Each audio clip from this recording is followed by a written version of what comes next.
One of the testing devices available from the Zychem range is the Exact Chlorine Plus EZ Photometer, which is supplied as a kit. Inside is the photometer itself.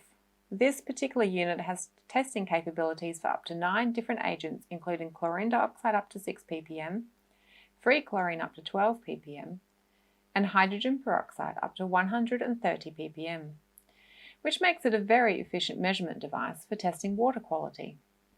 At the bottom of the unit is the cover cap, which comes into play when you're testing a sample.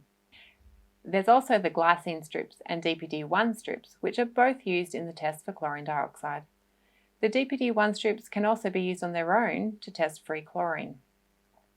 And I'll mention that there are different strips available if you're testing for hydrogen peroxide. The kit also comes with a collection cup, batteries, a cleaning brush and acrylic calibration key.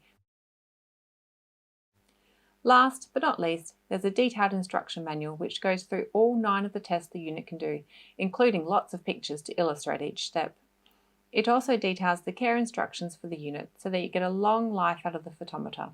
For more information on water sanitizing products and testing equipment, contact Zychem or visit our website.